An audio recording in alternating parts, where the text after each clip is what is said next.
Exactly. But oh, there's Steven right And we there. got Great. Steven. Hey, Steven. Welcome, Steven. Thank you so much for joining us tonight. Can you hear us and see us well enough? Yeah, coming in perfectly. And I appreciated Marcus's last poetic rant. All I heard was the F word as well. And it was such a dynamic use of it.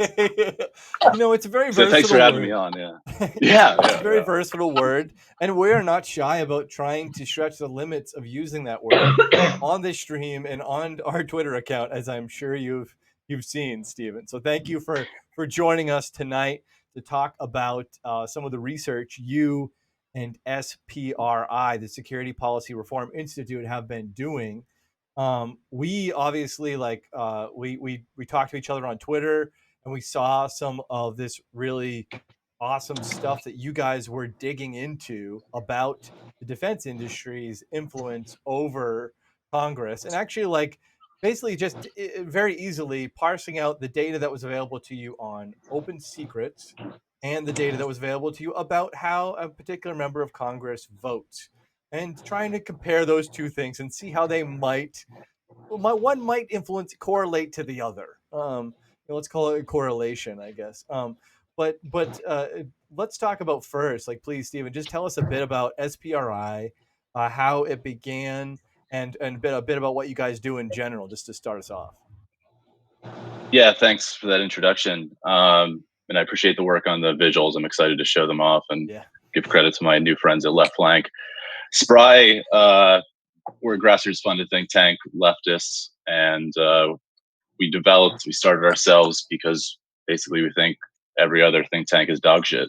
And we saw a left movement that's making serious progress on the domestic front, but its efforts for foreign policy hasn't caught up to the pace or the basic paradigm shifting nature to their domestic movements. So we were just like, okay, most of us are bored or out of work or both.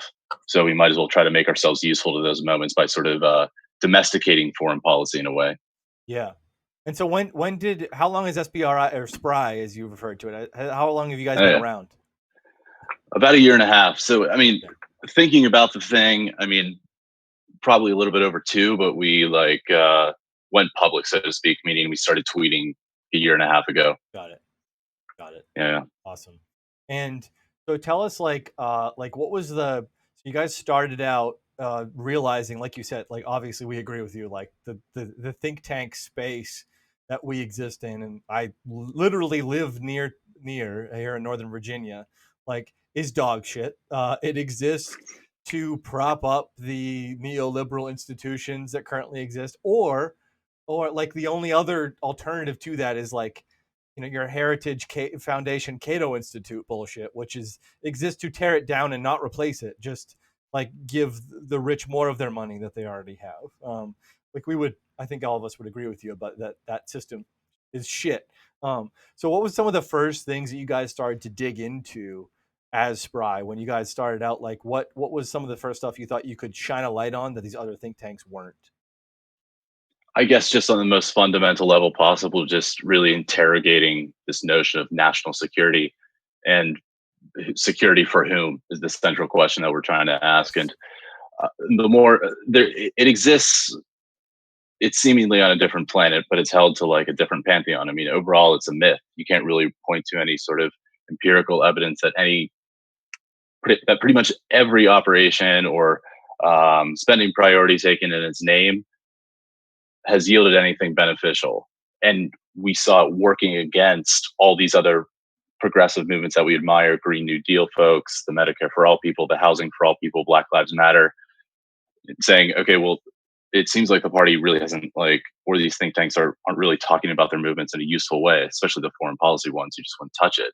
So it really just came down to, I mean, making ourselves useful, basically. Looks like Mr. Lorax has a question. Please jump in. Yeah, so I mean, when we hear think tank, it often leaves just a negative taste in our mouth. I feel like when we think of think tank, I think of Nearatan and Cap and the Truman National Security Project, which could be said as your direct competition, being the very hawkish neoliberal foreign policy that we've seen from Democrats in the past 20 years. But also, as far as like getting, you know, veterans in the fold and kind of tying in these movements of saying, hey, Black Lives Matter, you realize like this is also anti-imperialist in a lot of ways, because the way that US is bombing these black and brown countries left and right, you know, US foreign policy is racist. It is absolutely just like built on racism, on the foundational white supremacy.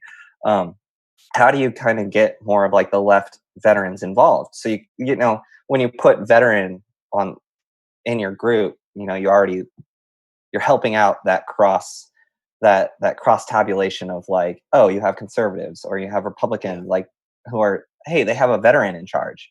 You know, a lot of the times in the think tanks, they have like some officer who retired that's still working at a contract gig who goes on MSNBC and talks about the need for bombing a certain country because they have a certain interest that we need, or they have these weapons or strategic terrorists. assets. Strategic. I'm sorry, that was a interests. long-winded question, but how are you kind of tying those in? I mean, it's a difficult thing that I found to kind of talk to a general public that doesn't talk foreign policy since Vietnam.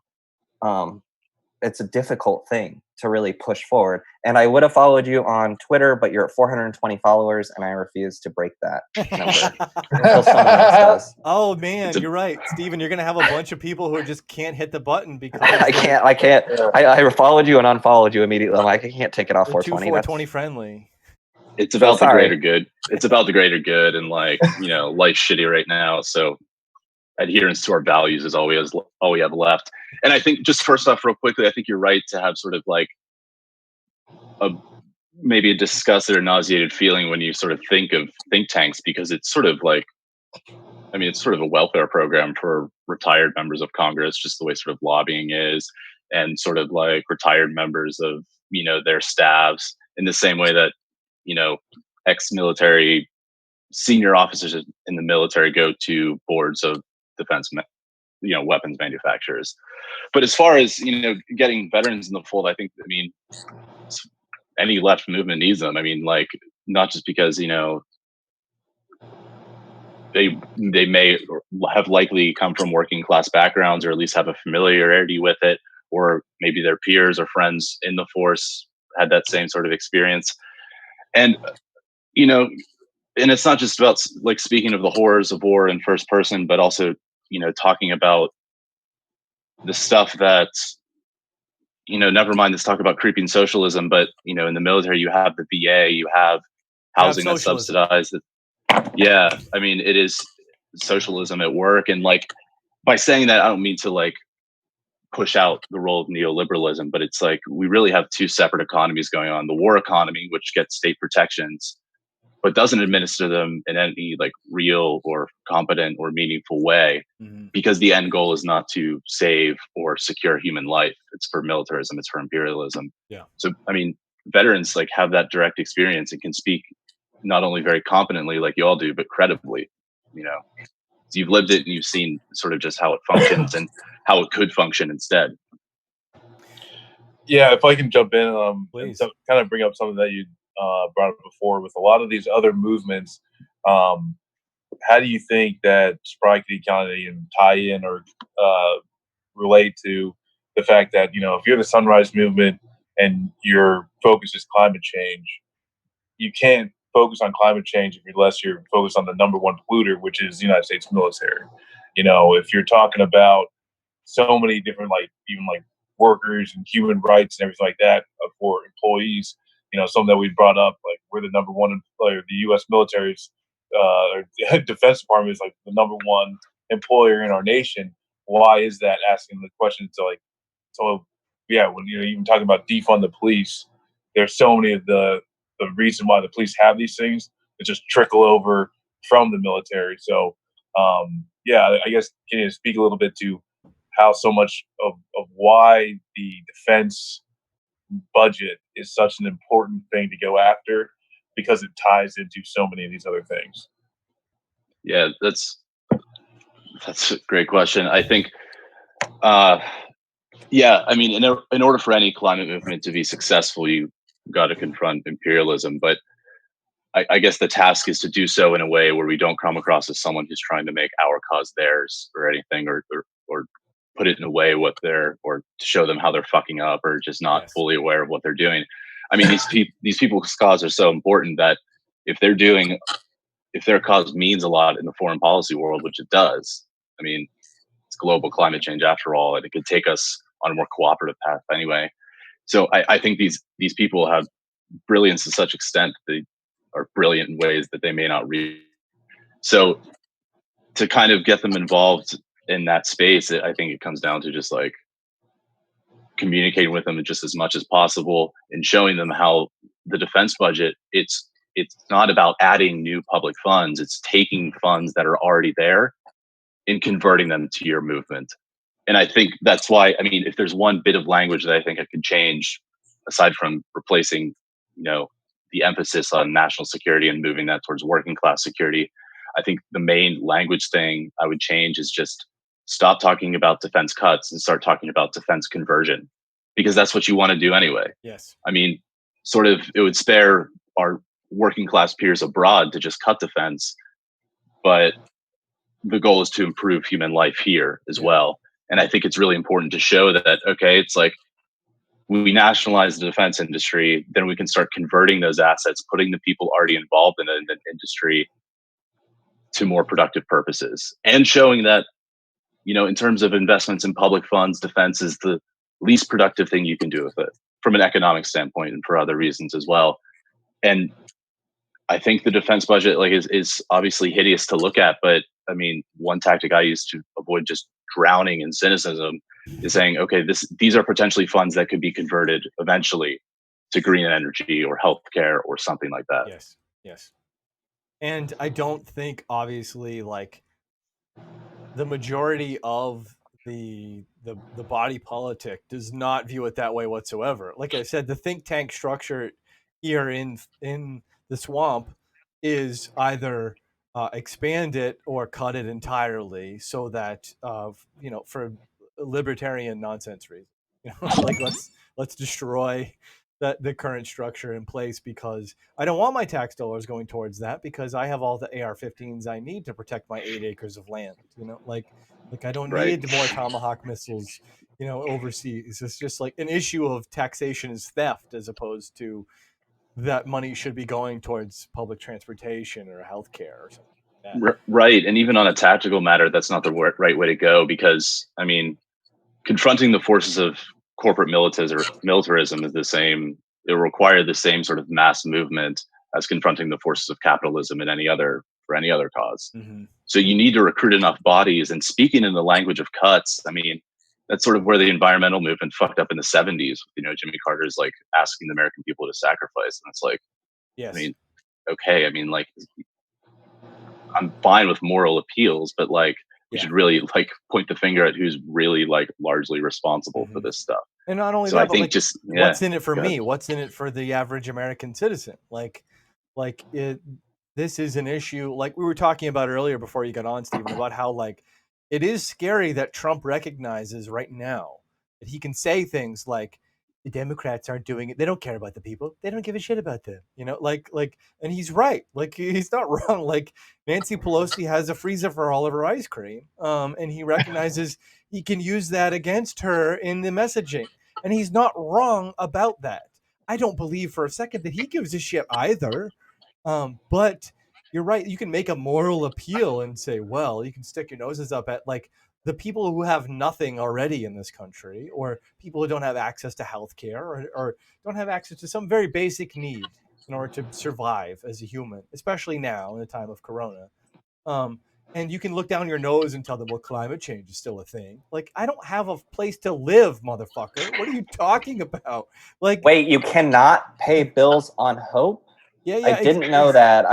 I told my landlord I was going to pay my bill on hope, and they just kind of said that doesn't work. Yeah, I told him that well, actually, I lowered my carbon footprint this month, so if you could just accept that as my rent, then that would be much appreciated. Yeah, like that. I went on a sex strike. I'm supposed to be able to get rent free. This actually reminds me, if I could tell a story real quick, when I'll never forget this for the rest of my life. When I was at the White House protesting a few weeks ago, it was actually the day before Trump did his fucking epic Bible walk over to the fucking church where he tear gassed everyone.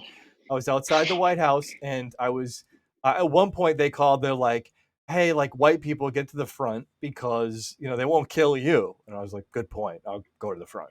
So I went up to I went up to the front, and there was I got accused of being a cop several times because I kind of look like a cop a little bit. Yeah. So, but I was just like, guys, I'm sorry. Like, I have water and like bandages and stuff, but like, I promise I'm not a cop. Anyways, I was at the front, and there was some people who were getting mad in the crowd because some people would just randomly throw a water bottle at the line of cops that were in front of us, and they would go like, donk with their shield and be like they didn't even care that much, But people in the crowd were freaking out because they were worried that the cops were going to charge and beat the shit out of us, which they did at several points when only when the barrier was breached, not when people threw water bottles. But I'll never forget, there was this young white woman who was standing in front of me, and someone threw a water bottle from behind us. And I heard them complaining about the water bottle throwing, and I thought it was, you're provoking violence by throwing a water bottle, And she said, "You can protest without hurting the environment." And I was like, I lost my fucking mind. This is why I hate liberals, and I say that. I know. Because this is something that like I take very seriously. I mean, it's like part of like where my name came from, like the joke of like the white trash socialist, and it was because I found out during the Bernie campaign that I'm really good at talking to white trash poor Americans because that's what I grew up in. I grew up in the Midwest. My entire family is very white and very poor and very Republican. And so, I mean, if someone said in here, like, that's why Trump won, they're not wrong. It's because it's like you said, like, you can't pay rent with how many pounds you've recycled this year. You can't, and that's something like I can't go to someone who's working 60 hours a week doing like some shitty manual labor job and be like, hey, have you read theory? Like, you can't do that, and that's something like the left legitimately does not do well. A lot of times is that like class solidarity that we talk about and that obviously is important. And it's like there's a cutoff a lot in the left with talking to veterans, and there's a cutoff when you're talking to like the working class or like people that are independents or whatever. It can be just so fucking annoying to see. Like, and I see it constantly, but hopefully that's something we can all get better doing. Hopefully. Yeah, definitely. I wanted to kind of like turn the conversation now, Stephen, to actually, I asked you recently if I could, a shameless plug for myself too, real quick. I'm running an article for Street Fight Radio. That's going to be published in their upcoming zine about war, about the 1033 DoD transfer program. And I decided to end it, and I quoted you several times, Stephen, in the article. I started to end it with the one of the best definitions of fascism I ever heard was when imperialism turns inward. We were having a conversation about imperialism earlier and about how do you talk to people without sounding condescending, patronizing, around the world over about how imperialism is deeply affecting to them in ways we don't have to explain to them because they're experiencing it firsthand, literal violence against them by our militaristic state. But what we're seeing now is, I've said this several times on stream, so bear with me if you've heard me say this already, but like, I like to quote Malcolm X about this, where like, when JFK was assassinated, people told Malcolm X to shut his fucking mouth and not say a goddamn word. And of course, he didn't in Malcolm X fashion. And all he said was, "The chickens have come home to roost." And I think those two quotes are interrelated in the sense that right now, our massive imperialist post 9/11 armament that we have built is now coming home to roost. It's being turned inward in a very fascistic fashion. And we're seeing that firsthand.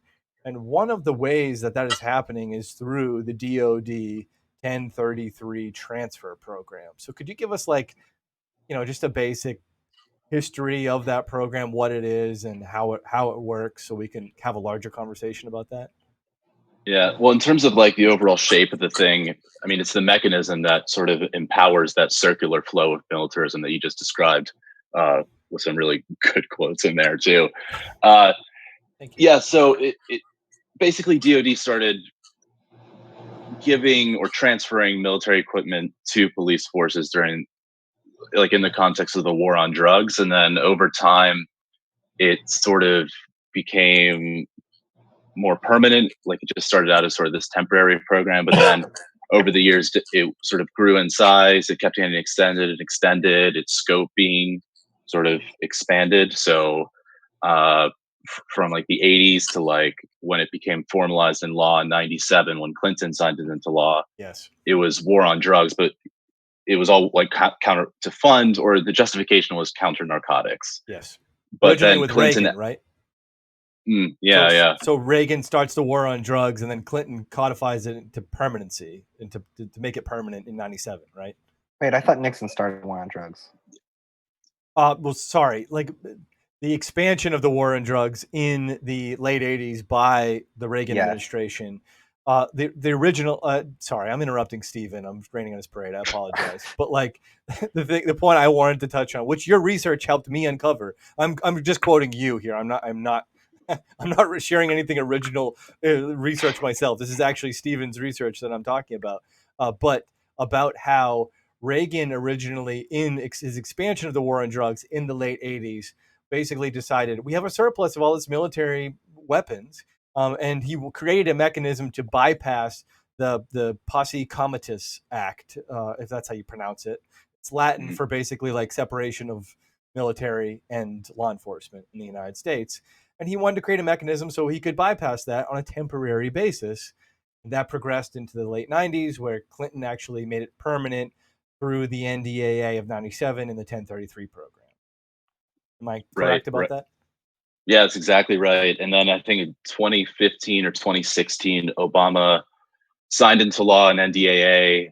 Again, this is either 2015 or 2016, so late in his presidency, but it added border security operations to the list of preferences alongside counter drug and counterterrorism. So you can see how sort of the scope has just sort of increased over time and how it's become entrenched. And, obviously they're looking at, like real chumps right now, obviously, because I mean, now a guy like Trump's in office. So it was just sort of like the straw that broke the camel's back, in my opinion. So I mean, in terms of basic raw data, over $7.2 billion worth of military equipment transferred from the military to police forces through this program. It's the primary means by which military equipment is transferred to police forces. So in terms of that aspect of militarization, the 1033 program is what you need to pay attention to, which is, I imagine, why you're writing the article. Yeah, I mean, I was aware on like a cursory sense about the 1033 program before I got involved with Left Flank. But Left Flank is honestly like these guys and gals that we're talking to right now, and some of the original founders of Left Flank when they were veterans for Bernie, are the ones that turned me on to the 1033 program, about like how it exists and what it does. Because I'd only like it's one of those things that like you read a headline at one point and you're like, oh, I heard that the military gives equipment to people. And the reason that I kind of perked me up probably more than the average person was because I saw a mine resistant, ambush protected armored vehicle like in Podunk, Wyoming or whatever. And I was like, why does the MRAP that like I drove in Kandahar in a combat zone need to protect Cheyenne? Like that doesn't make much sense to me, that sounds crazy. And it was one of those things where like, I'm going to go keep living my life. But then the George Floyd protests happened recently. And obviously when these kind of like these periods of somewhat political revolution, is, like limited as they may be, start to arise, we start to take a harder look at these kind of programs of like, how did the cops get a fucking armored vehicle? Like, I don't know of many mines in downtown Cheyenne, and how did that happen? We start to take a harder look at it. Lorax, sorry, you have a question. Go ahead. I do, and it's related to exactly what you're saying, because we saw this in Standing Rock. Yes. You know, one of the big things we saw on the Sunday before Thanksgiving of 2017, I believe, or no, it was 2016. It was still when Obama was in office. Yep. Standing Rock happened under Obama. Standing Rock, yeah. And then we got the protesters ended up getting everything stayed, and it was wild. But like, you saw the military equipment there. As soon as you show up, it's like 5 different states sending everything they got from that 1033 program to Standing Rock, and then they're reusing that equipment right now. But something you said kind of stood out to me, Stephen, was the DHS and how much boost that got as far as like funding and equipment. And now what we have been seeing in Portland, I know the feds are supposed to get out. There's a phased withdrawal of Portland, but like the BORTAC force used for like the special operations for Border Patrol, which is so mind blowing to me that like you sign up for a special operations job for Border Patrol, and like, what do you do? Like clear tunnels in San Diego? Like, why can't you use the Coast Guard or something that we already have established to do these kind of like defense enforcement, right? Like, we already know there's narco if we legalize drugs. We can get into that all day, but to talk about like, you know, how much money we're spending into these programs, can you explain to people what is happening with like the federal officers that are getting sent to cities? Because there are a lot of people who just don't, including myself, who just don't kind of understand how that funding works and why are they in Portland and not at the fucking border? Excuse my language. I mean, as far as like the actual specifics on like who these like officers are and like the legal authorities that they have or don't have for getting in, I'm not sure. But I mean, really you look at, you know, sort of, I view Portland as sort of like the logical conclusion to what they've been doing to minority groups, immigrants, Black people, brown people, whomever, since their inception. And we should have known that like DHS was at least useless following Hurricane Katrina, because I mean, we let a city drown, after pouring billions into the name of Homeland Security. So unfortunately, that's the only like sort of level of detail I'm able to really answer your question like intelligently. Gotcha. But you're definitely like hitting on a point with that, These are just like militarism coming forces home. that people don't know about. Like that just, I didn't know about BORTAC until like 3 weeks ago when I saw someone from a group chat like, hey, this is the force that's in Portland right now. They are unmarked. They're people that like, they look like they're like right wing fash. Like they look like they're brown shirts, but they're actually part of a federal government. And that's the thing, like what's been happening with brown and Black people are like specific, like county sheriffs, state police, city police. Like you can usually point out a police force, but the feds being sent, like people are saying, like these are contractors. There were contractors and special, like private forces sent to Standing Rock. Like I would have no doubt. Like there was Tiger Swan, I think was the actual operation against the protesters. And so, that's kind of the scary thing of like the authoritarianism coming here and like exactly what we're all fearful of. And I don't think it's understated. And I can say about BORTAC like firsthand is it's been reported recently that BORTAC does recruit from actually the same pool that like Blackwater and Academi recruits from. And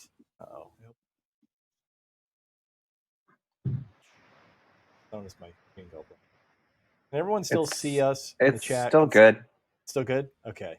It's just my studio that's blacking out. Never mind. Anyways, and BORTAC also recruits directly from like most of those, like a lot of those guys are coming straight out of the military and going straight into BORTAC, and a lot of them coming from. I mean, I got an email like when I got out. Like yeah, I did too. I mean, I talked to them at a recruiting fair when I was getting out. They were like, "Oh, you're infantry. Like, oh, you might be good for us." Actually, it was kind of funny because they kind of stick their nose up a little bit. It's just like a normal army grunt. They were just like, "Oh, well, we kind of normally pull from like the special forces, kind of." I was like, "Well, fuck you then, Rick." Yeah, by the time I was getting out of the Marine Corps, they had it down by basically the MOS, where if hey, if you're 0311 a rifleman, you've done this, you can do this. If you are 0317 sniper and you've done this, you can do this. If you're a mortarman, that you've done this, you can do this, and all this fucking shit. And it's, yeah, like it's almost like it's a pipeline. It's a different pipeline. Military like, skills hey, translator right there. Yeah. Oh, yeah, look, you know how to pull a trigger? How about you start doing it to, some black and brown Americans as opposed to the ones that are outside of the border? Yeah. Mm-hmm. Well, something that I did want to ask Stephen, because, a lot of people are asking oh, how could this happen? Why could this happen? A lot of, we as veterans are this just looks exactly like what we've been doing across the world for, almost 2 decades now, or at least us personally, but, the military's been doing it for a while. But the fact that this is a bipartisan issue. This is something that Republicans and Democrats have gotten behind, and and some of the things, especially with the amendments to the NDAA that have failed recently in the Democrat-held House, like not having the military recruit 13-year-olds on Twitch, like just even trying to have a end of end of the Afghanistan war. Those things failed the Democrat-held House, and some of the research kind of points to why, and it has to do a lot with money, because like we say, war is a fucking racket. So yeah, can you just kind of talk a little bit about that? I saw a lot of that in Virginia when I was right before I left to move back here, when we had all the protests kicking off. It was like the most militarized I've ever seen civilian police forces, and it was horrifying. That's literally why I expedited my move out of Virginia Beach, is because I was just terrified. Mm-hmm. Oh yeah, so I'll just pick up on that, I guess. I mean, that's sort of another benefit of just the left incorporating veterans, because you can speak about personal experience and have it mean something, and to do it in a non-condescending way, which I think is something you guys do actually really quite well. Yeah, I mean, as far as the defense spending goes and how Democrats behave, I mean, it was predictable, but you start to lose your edge if you don't sort of engage these topics every day with a renewed sense of, what the fuck, because it is actually really quite shocking. And I wrote just a couple numbers down. So 69% of Democratic voters in the public, 69% supported making a cut to military spending. If those attitudes were proportionally represented in Congress, there should have been 191 Democrats in Congress across the House and Senate to support reducing military spending. There are only 49. Now, you also see it with Medicare for All and the DNC 2020 party platform. 85% of Democrats support it, the notion of Medicare for All, but it was voted down 137 to 24. Yeah. So for Medicare for All, they're off by 60%, and for military spending, they're off 50% in terms of disconnect between how they voted and the public. So they're, I mean, quite literally, mostly out of touch. You can say that, mostly out of touch with how their voters perform.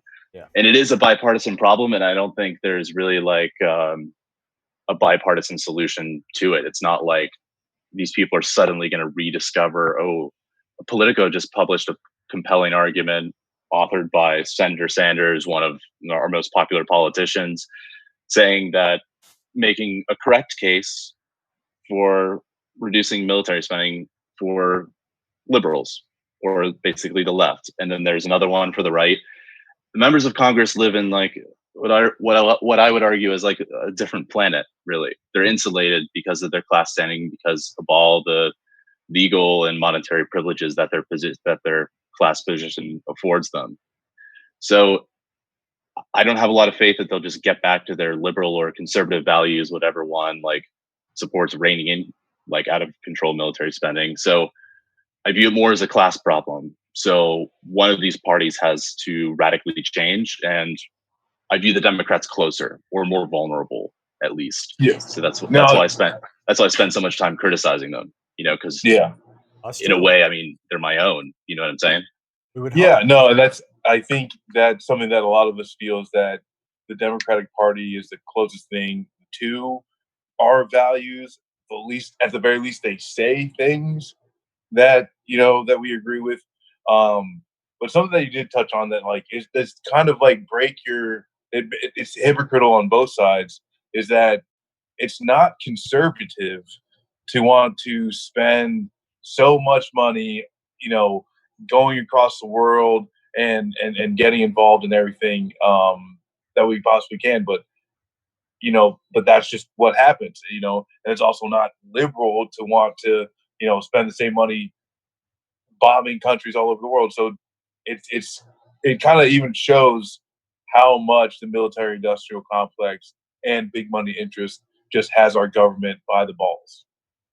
Yeah. Yeah. I mean, you can tell by the way they approach like climate change, healthcare, police brutality in the DNC platform, that they really sort of met these things with half measures, if that, you know. So those things really address sources of working class insecurity. I mean, lack of healthcare, climate change, police militarization. These are all highly relevant things within the working class. I mean, some more for others, depending on your specific situation. But so they met those like urgent security threats that the working class faces with half measures, but then funding national security somehow is like helping that cause or something. They go really all in on that. I think So they Lorax tell us it's like, wants. I'm not like really making myself clear here, but it's sort of like, they tell us to stop thinking like as if this was a utopia, but they're living in sort of their own sort of utopia. Like they're doing like 800 military bases like across the world. Like Democrats, basically approving what Trump asked for them every year and actually giving him more. Yeah. For like, while screaming he's an autocrat, giving him, funding him in the way that autocrats like to be funded. And to them, that's a political reality that is a necessity. It's non-negotiable because it has existed beyond them. It is an esoteric like ideal as opposed to a matter of policy that could be changed. It's like, and I think that boils down to exactly what you were trying to touch on there, Stephen, before, which was about how like the massive disconnect on issues of policy like Medicare for all and cutting military spending, right? It's like we don't live in a representative democracy anymore, because if we did, then those issues, those policies would actually bear out in the form of consequences for those elected officials who would have more incentive to actually realize the political will that exists in the electorate, and they have no incentive to do so now, because it is these ends of the spectrums, like you said, the Democrats is the party that we talk to, because they're the ones closest to speaking our language, and that's why we criticize them so vehemently, more so than the Republicans and just conservatives in general, is because there's no room for us to get in there. There's maybe room for us to get in with the Democrats. Go ahead, Lorax. Exactly. I just have a quick question for you all, or if my favorite Lorax wants to go first, that's fine. I really want to hit on this. Jasper Craven, I'll just give a shout out. He's done some great work with just like how the Democratic Party leaves veterans behind and continually just like promotes us. The Democrats are useless of working with as far as like progressive foreign policy at this point. Like you're going to get about 50% of currently elected Democrats to get on board. But even then we see them still making poor votes based on where they're located or what their funding is. But my biggest complaint about progressives, or the left at least, is just the lack of foreign policy. Now, the idea of a utopia communist society, I'm pretty anti-electoral politics at this point, but like the whole idea, like that's not going to happen overnight. It's going to take a long time. It's going to take a lot of work to like get this idea of like, oh, where there's open borders and prisons are abolished. It's not in our lifetime, right? We're going to try until I die. I'm going to try. but like the Democrats are useless to even talk to at this point. But I mean, you get some in there, of course. Like Barbara Lee is always pretty good about voting against war. She's bad on weed, but that's fine. We'll get to that later. But like the thing is, the left, and what I'm getting at is the left has a problem with foreign policy, and we always just have. We've never come forefront. Like Justice Democrats came out in right after the 2016 election, put up a bunch of candidates in 2018. You know, AOC, I love her to death. God, I love her so much. But we all saw like foreign policy is a lacking issue. And I think that is a problem with the left. And it's like no one sat her down and said, hey, this is a good foreign policy to take on. You know, this is a progressive foreign policy. And we have that problem in the left. We have two major problems: intel gathering and foreign policy on the left. We're just bad at both. Right. And we have to admit it. And like the more you exclude veterans from these kind of things, you're going to lose out on that. And like, because we do have a little experience, and I'm not saying like officer experience where you like hate what we did and we fucking hate the military and we want to end the military industrial complex, believe it or not. Yeah. I mean, like as you guys are talking, I'm just thinking of like more and more reasons why, you know, engaging with veterans groups is so important, because I mean, my think tank is designed to, you know, put a piece in that left infrastructure for how the left thinks about foreign policy, resources it can use. I advise some like primary challengers, mostly to, or I think all of them, to incumbent Democrats on foreign policy. And I really should be ignored more than I am, but a lot of them do like sign on, and I interact with a lot of them. And it's just, I mean, they might think I'm somewhat annoying, but I think I've gotten across that I'm not bullshitting them. And frankly, I'm not sure how many other places they know to look. Yeah. So if there's one basic function that I hope we can serve if we grow enough, is it's about like serving as a hub for like the leftist foreign policy infrastructure. And like veterans are obviously a huge part of it, because always, like throughout the Trump administration, Democrats have given him what he wanted or more in terms of the defense budget. But then it's like news headline, and then their press release is like 3% pay grade for our troops. Yeah. So it's like, okay, we need a group of veterans to, you know, point out every single way that this is so fucked up. Yeah. And in ways that like I'm thinking of a lot just now, and I'm not even a veteran. So this is why we need you guys, because I gave you're the most biggest credible pay raise force. to the active duty that ever was. They didn't even have ammunition before me.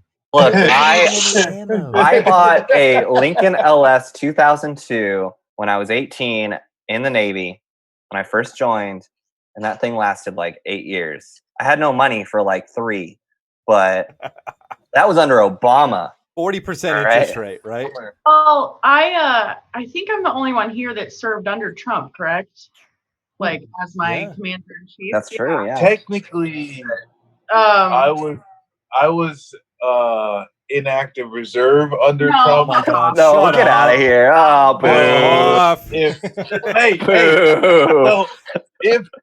Well, trust me, when the Soleimani missile hit, I was like 3 to 4 months off of like completely being free and actually feeling like relief that no war with Iran, please. I would feel bad if I wasn't literally active duty when that happened. So not gonna feel bad. But about your inactive reserve, I'm so mad you said that. But yeah, shut up, Marcus. Under Obama and because I didn't deploy under Trump. I only deployed under Obama, and it was really weird.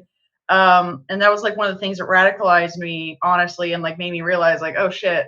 Because I was a fucking shit lib, horribly bad in 2016. And when I remember thinking like, oh my God, Trump's going to be president. I'm terrified because he's going to deploy me, and it's going to be so bad, right? And I'm going to die. And this is me feeling this way after I already deployed off like to Yemen under Obama. And I was like, oh my God, whatever. And then it slowed down. Like literally the pace slowed down.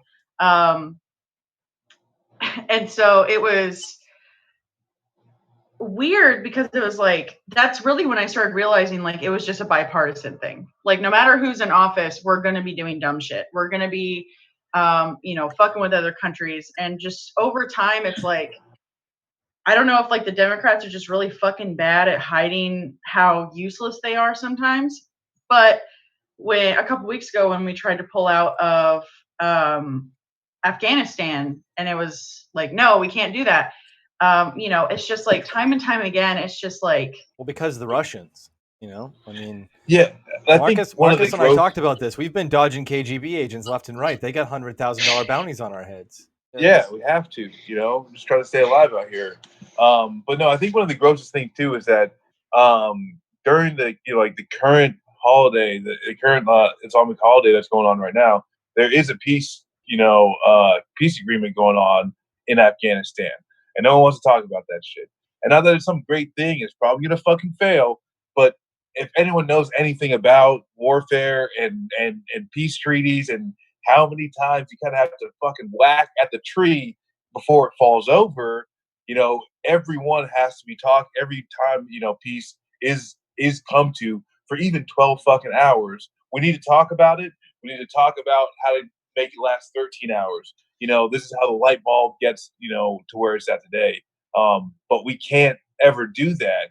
The Afghanistan papers come out showing that the damn near entirety of this war has just been a complete crapshoot.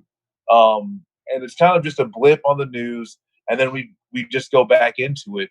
And there are more people that are dying over there. There are more U.S. service members that are dying over there. We don't necessarily know how many contractors are dying over there, and it kind of just doesn't matter. Mm-hmm. Well, not even just like deaths there. It's like what it does to the entire environment of the military. Of if people are going on deployment constantly, like in the Navy, you have like a rotating schedule where it's like, okay, we go out for underways, and then we go out for the deployments that are just painfully long. You start seeing like depression, and you start seeing alcoholism, you start seeing all these horrible things just skyrocket in the military. And then it's like, oh, but we got a 3% pay raise. What? Like, who fucking cares? Or Let me take the gun out of my mouth. I was gonna kill myself, but seriously. And then like not anymore. Before I was because I was medically retired, for anyone watching that doesn't know. So someday you'll work hard and be retired like me at 25. But I was medically retired, and it legitimately got to the point to where I basically walked into my flight dock because I was at a helicopter squadron at the time. I walked into his office and I was like, I'm gonna die. I can't do this anymore. And he was like, okay, well, call this hotline and try and get an appointment. Okay. So I call, and the closest mental health appointment they had was 3.5 months out.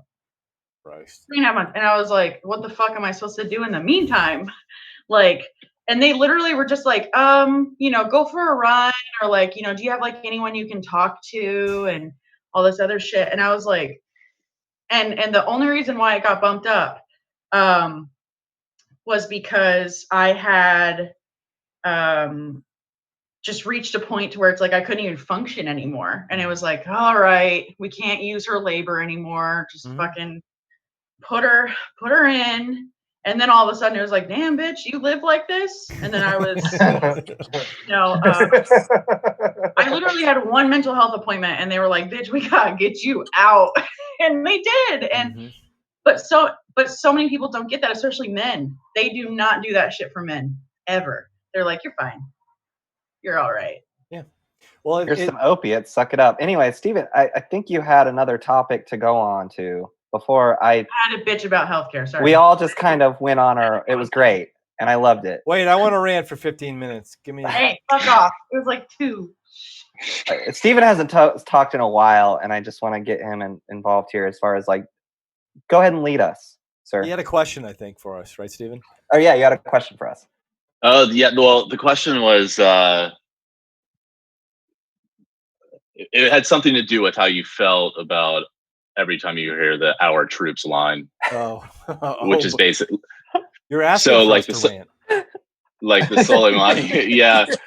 And Yeah, I Yellow don't know ribbon if it makes for crowd, good my viewing, favorite. but it would be nice for me to hear, I guess. I don't know if it's like viewer friendly though. But I mean, it's interesting though, because like the Soleimani assassination, it's like the justification. I mean, the legal one was the AUMF, but like the justification that was like touted was it was about protecting U.S. assets. Yeah.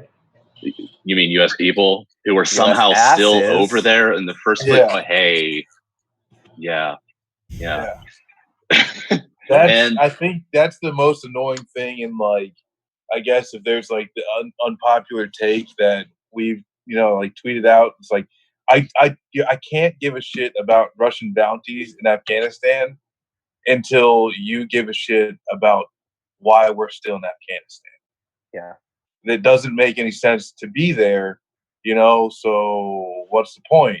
If my kid gets their ass beat in the neighbor's yard after they told to get out, well, guess what? My kid's going to get a second ass whooping. Like, it doesn't make any sense to be there. So what the fuck is going on? I don't beat my kids, by the way. This is just a old timey fucking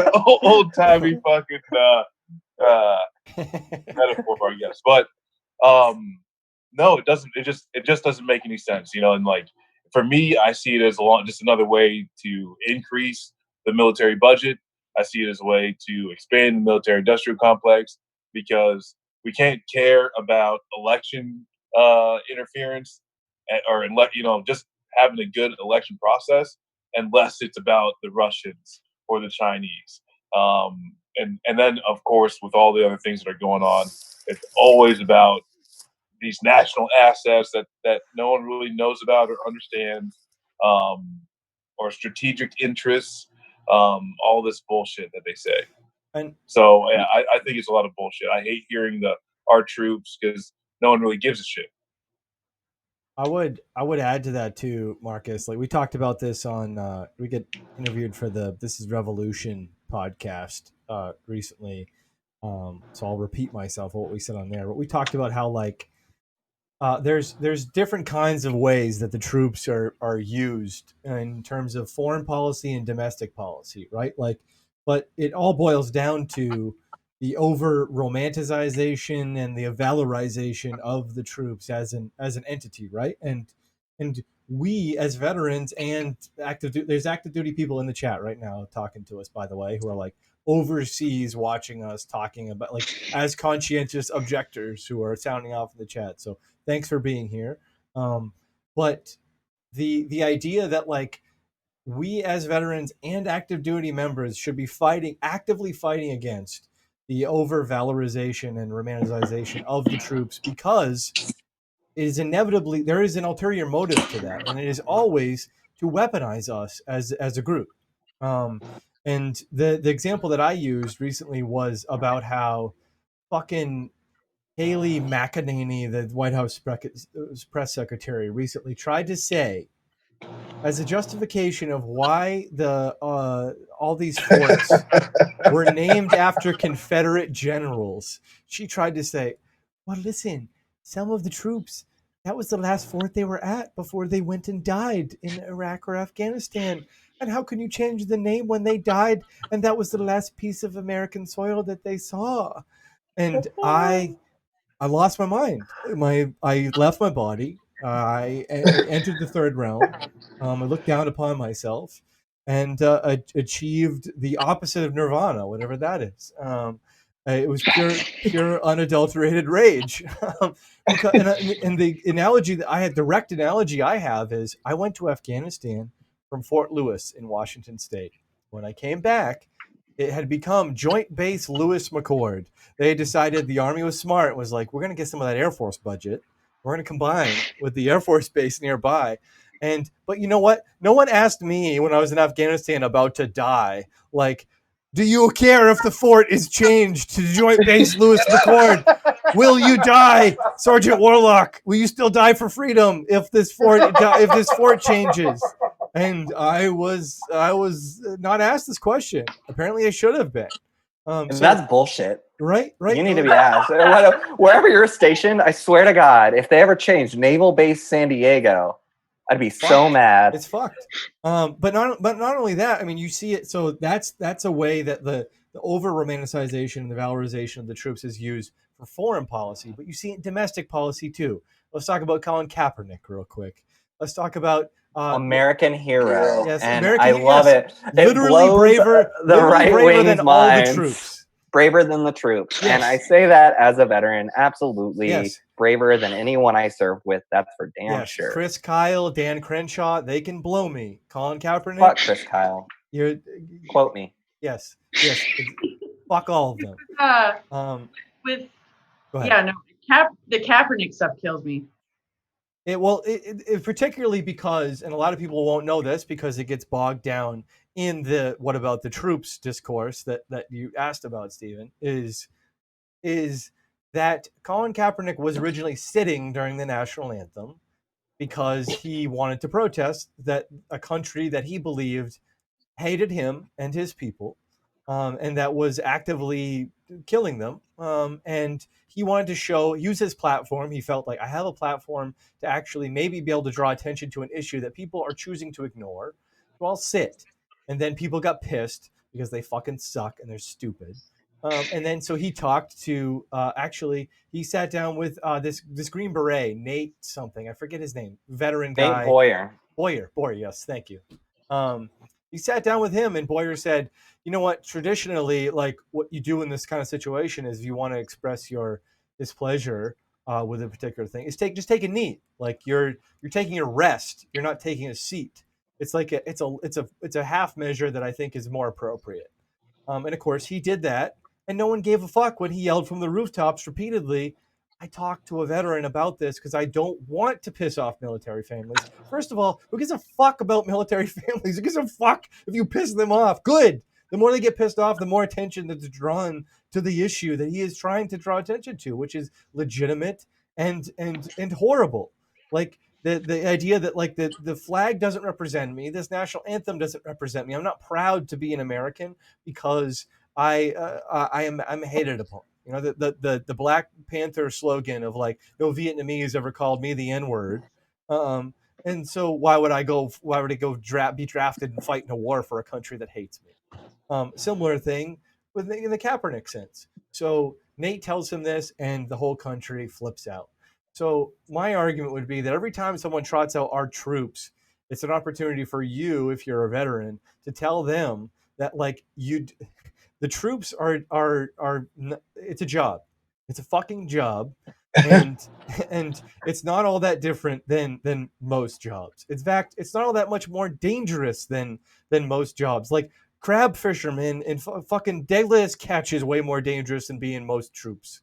And most troops also do like very basic jobs. Like and your over valorization and romanticization puts pressures on them to believe like they want to tell like stories about being a Chris Kyle type character of, you know, being in the firefight, getting blown up, losing friends and shit. And a lot of us, that is the experience. You know, some of us, I should say, not a lot of us. But we're the ones that get all the glory in that sense. And that is not the experience of the vast majority of the troops. And the idea that like this is a shared experience and that it should be used as a bludgeon to anyone who would criticize us is abhorrent.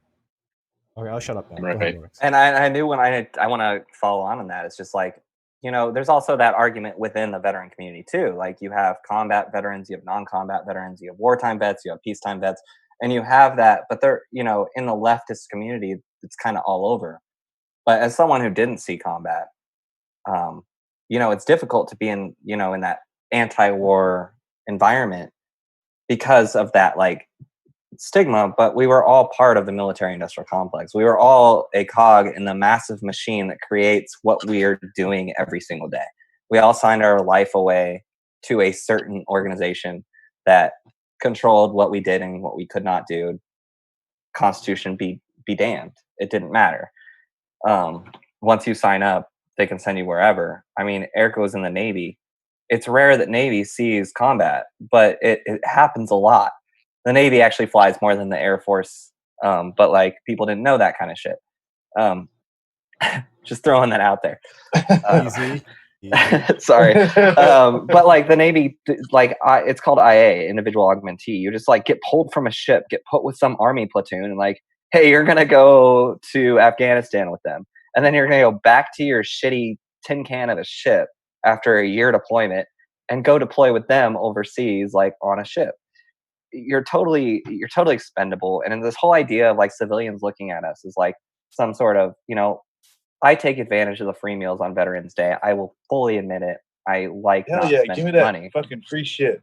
Yeah, give me that free. But like, I Shameless. fucking hate it. And like, Shameless. you come out and like you see the dudes like wearing their veteran of the Gulf War with their giant white beards and their Harleys. And like, those dudes are like the guys on Facebook who are like, I'm gonna kick some soy boys' ass today. Like they probably have that shit on the mirror, like fuck soy boys. And they're just, that's their thing, their mantra in the morning. And those are the people those people support.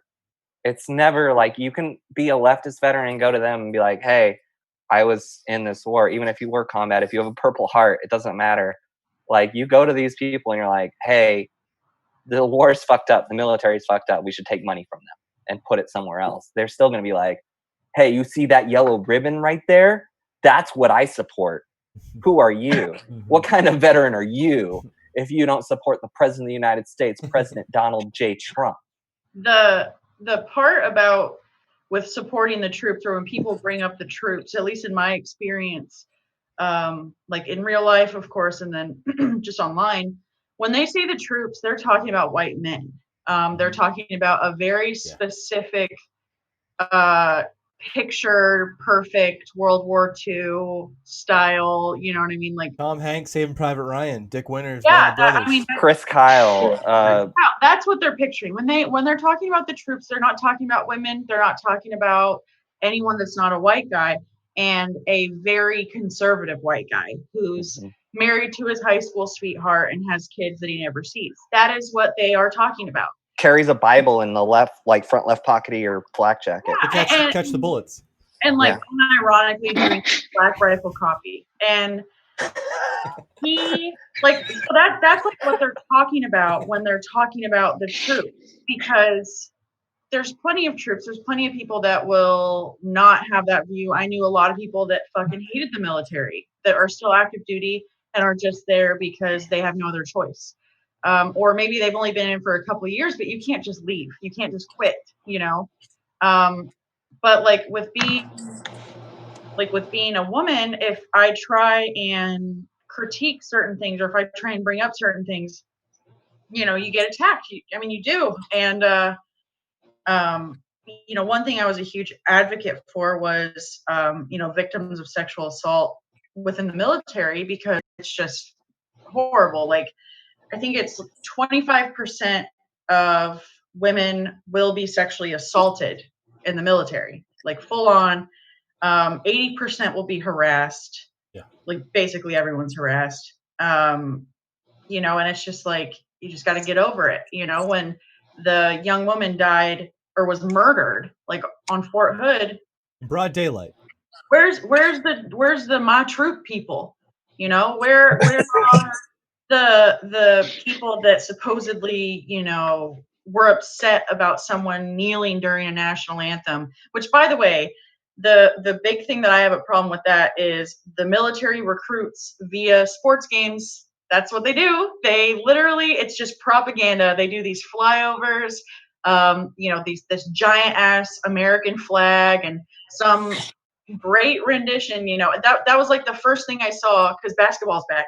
And that was like the first thing I saw was, just this huge show, and it's like, cool, like change something, like I understand. And like, I'm happy that the league at least is really putting that out. Like it's everywhere. You can't not think about it. But it's just like, it's always show. Everything is always show, either using us for props or using us, as just something to make it seem like, no, like I love the troops. That's why we have to keep it funded. Like people will be like, oh, they already don't get paid enough. And it's like, do you think the increase in the military budget is coming to us? Because I promise you it's not. Like it's going to fuel our bases overseas. It's going to, the contractors. It's not going to us. It's not going to our houses. Yeah. It's not going to anything. It's horrible. So it's something too, like even about those like fake things about the big giant, American flags and the F-18s flying over. Like the DoD pays the NFL. professional sports, Yeah. organizations in order to do that. Like, so that's tax dollars that goes into the recruiting budget that goes to the NFL, the NBA, the NHL, so that they can have,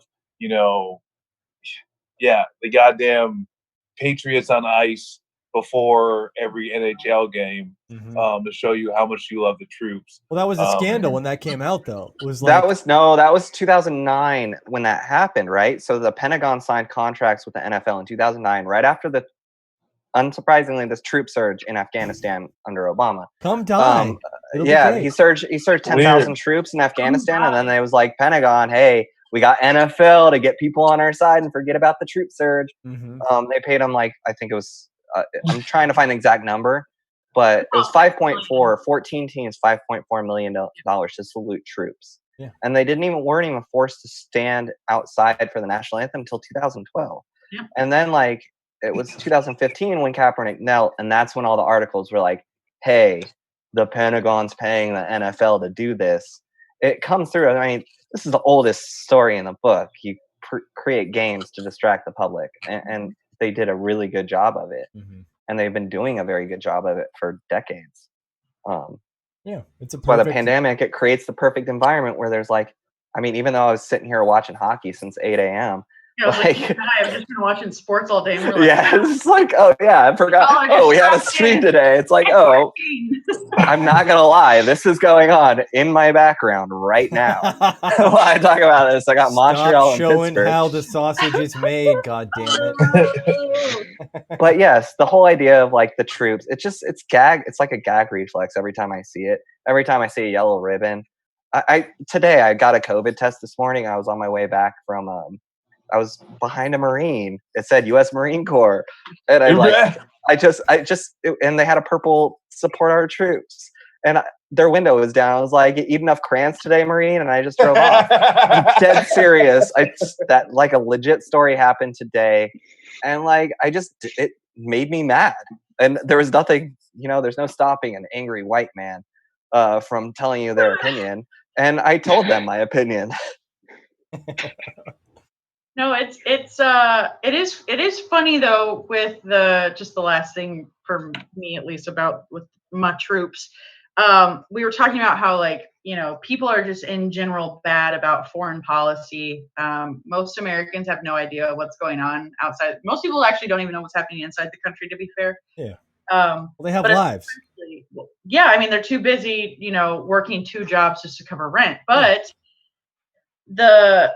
with foreign policy, they only pay attention when the opposition is in office. So I've told people that I started doing this because I was tired of arguing with people on fucking Twitter. Go figure. I do it still, but I was talking to someone and I was like, what's done to active duty members that are sent overseas, it's atrocious. It's horrible. The way the Navy treats people, that's the only one I can attest to. But, I was sent to Yemen. What the fuck?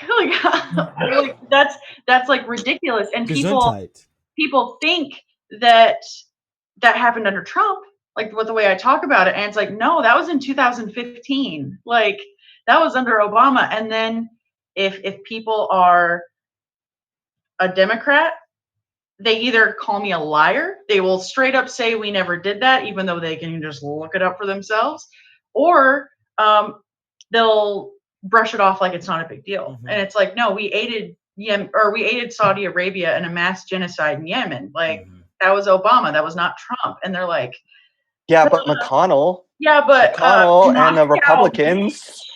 But those were the woke Hellfire missiles. They're different. They still be like, oh well, there must have been a reason, and it's what?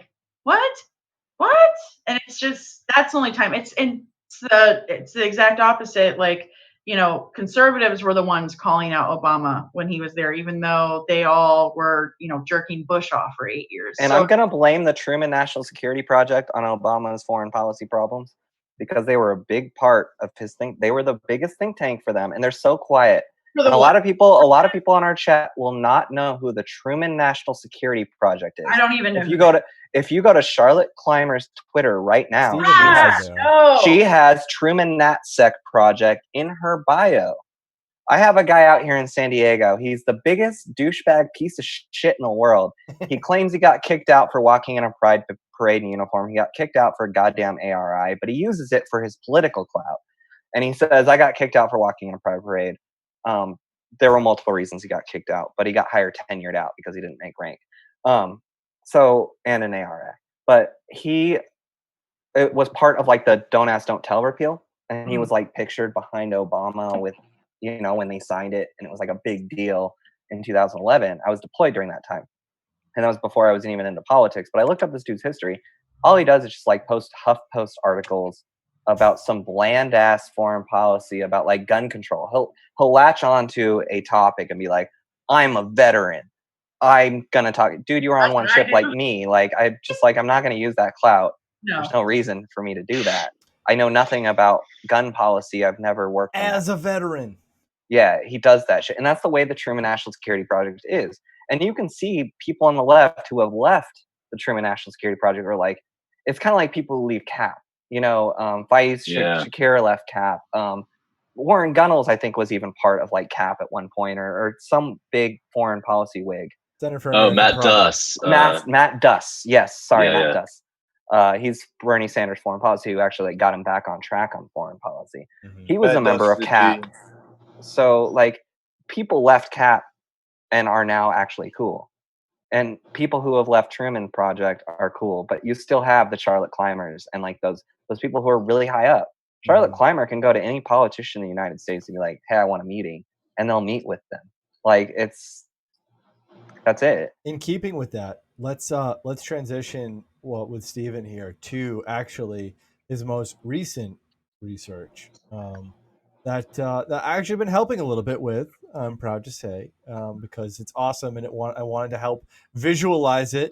Other than just shit posting and making stupid memes with Ben Shapiro having 2 eye patches, standing with Dan Crenshaw, I thought I would help make some infographics for some of the awesome research that SPRI is doing. So let's talk about, like, we're just talking about the difference between there not being much difference between the GOP foreign policy and the neo-lib Obama foreign policy in practice when it comes to the military, right? Like a Hellfire missile is a Hellfire missile. A genocide in Yemen is a genocide in Yemen.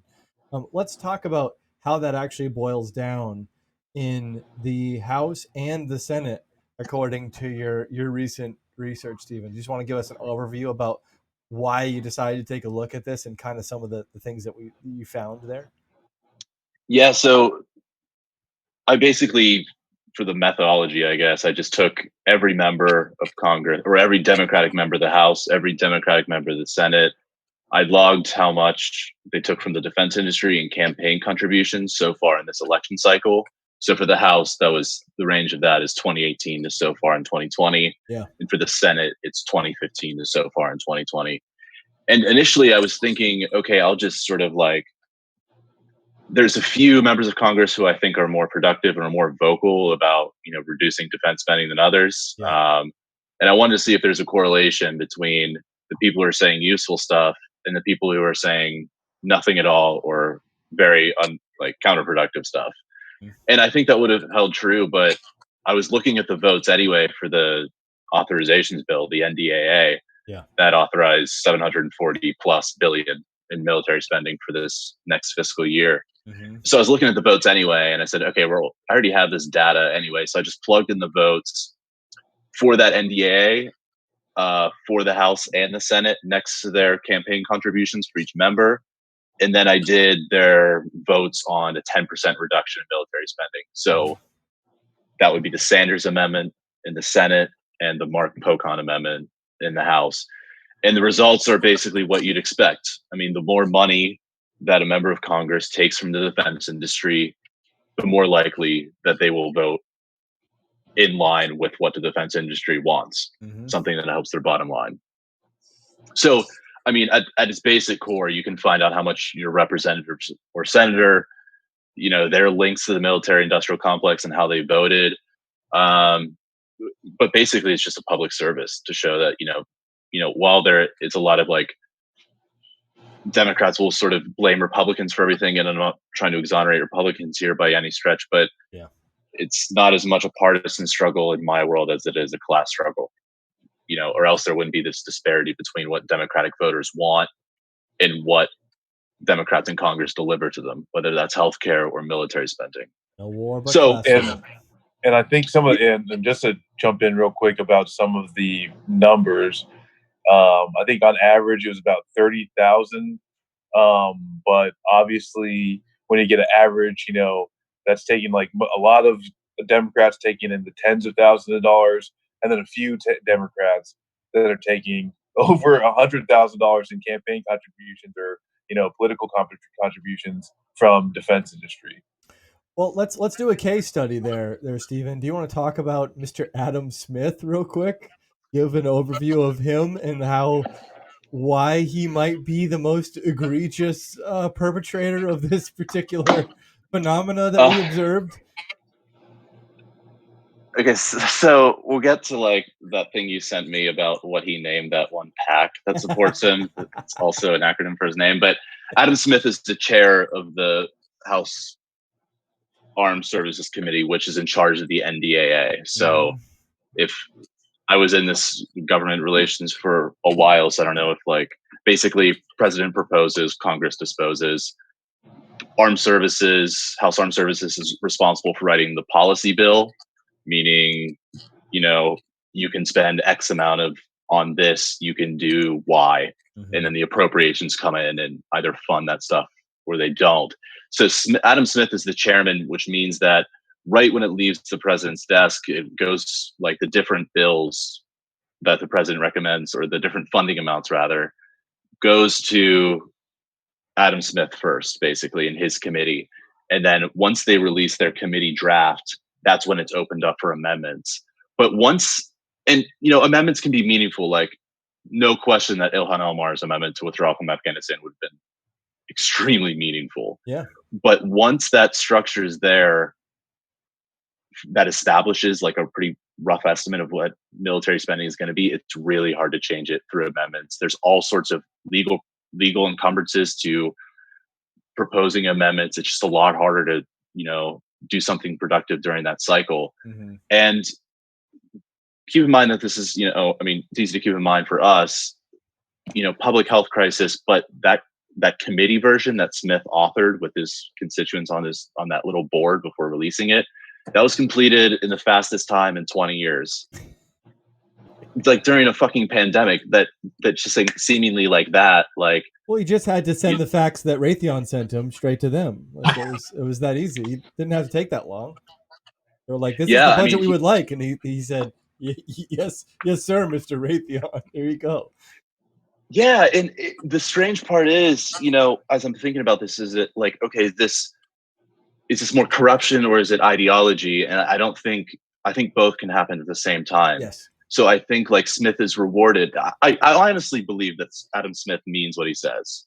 I mean, he took in far more than anyone else from the defense industry. So far this cycle, 376,000, a little bit more. On average, the average House Democrat took 26,000. Who's in second place behind him? It was how much? Peter Visclosky, who is now House Appropriations Committee chair of the Defense Subcommittee. Yes. So that's like, those are the two most powerful committees in each chamber. Armed Services chair and the Subcommittee Defense chair of Appropriations. So those two like dominated it, and it wasn't even close, like fucking like orders of magnitude. So I mean, this guy, I believe that like he goes home every night and like thinks he's doing the right thing. But that's sort of like how money works. It keeps like the useful idiots in office and keeps like productive candidates like Sarah Smith ran in 2018 before we started my think tank, but it's like that's when sort of we decided that like, yeah, we have to engage with primary candidates because they're probably the people who are offering the most useful policies anyway, that are the most progressive. So we'll just slide in their DMs awkwardly and just say, hey, do you want us to translate your values? Our best guess on translating your domestic values to foreign policy. Wait, Sarah And I Smith was think, in Washington, right? yeah, Washington 9th. And Yeah, we Vets for Bernie worked with her in 2018 a little bit on a little bit of her foreign policy. Yeah, actually, that's a little tidbit. Kind of connect between Left Flank and Vets for Bernie. I remember talking with her. But yeah, those kind of candidates are exactly what we need to like get away from that. It's kind of like a disappointing answer because that like winning primaries is not only really hard, but it takes time. But I think one of the most useful things is that it does create new sort of power dynamics in terms of grassroots organizing, and it builds up, and it does like, I hope it scares some of these people. Like, I think they'll remain like either strange, like deeply flawed people, or otherwise just bad at math or corrupt, however you want to describe them. I think they'll be like that for the rest of their lives, but maybe they'll, realize their actions have consequences, So I think that's one of the main things that we're going for by engaging with primary candidates. Yeah, I mean, and you're right. Recent examples would bear that out too, right? I mean, Jamal Bowman being able to defeat Elliot Engel, who is like a fucking egregious example of exactly what we're talking about here. Right. And you're right too, Stephen. Like, I think there is a problem on the left, like you mentioned, reaching out to a primary candidate and saying, "I understand that you're a leftist who's anti-war, but let us help you define what that means." Because it is very easy just to say like, well, I don't think we should go to war most of the time because we do it all the time. What if we did it less?